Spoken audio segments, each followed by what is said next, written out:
nje ndabihamya, ndabizi neza ko hari amakosa Imana idashobora gukora. Ntabwo ushobora gusenga ukomeze usenge Imana ikwirengagize, oya. Gusa icyo mpamya ni uko iyo urimo usenga hari intambara uhura nazo bitewe na Satani agashaka kugira ngo aguce intege, akubwire ko ibyo urimo nta gaciro bifite,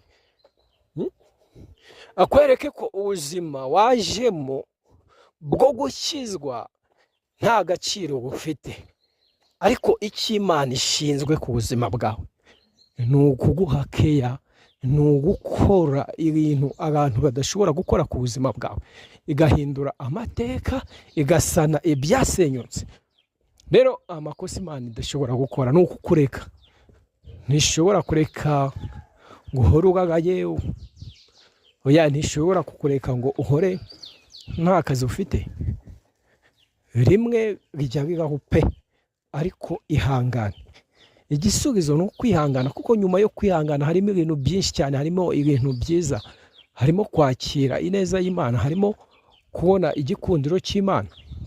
Wowe ihangane mu buzima ubayemo, icyo usabwa ni ukwihangana, ugakomera, ugasenga, ukizera.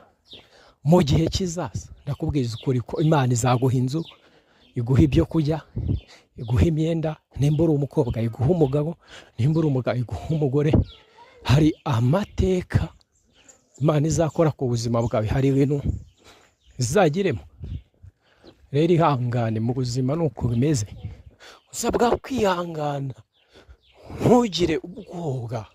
Iri ubona ejo mu gitondo bijya bihinduka, ubuzima ubayemo Imana igiye guhindura imibereho yawe, imikorere yawe, imigendere yawe, inshuti zawe. Imana igiye guhindura, irabishoboye, izere.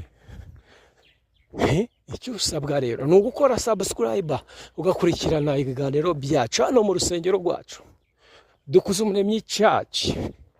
Dusenga Imana hindurira abantu amateka, abantu bafite agahinda, bagwaye ama depression, ariko Imana niyo yonyine ishoboye kubikemura. Murakoze, mwakira ijambo ry'Imana.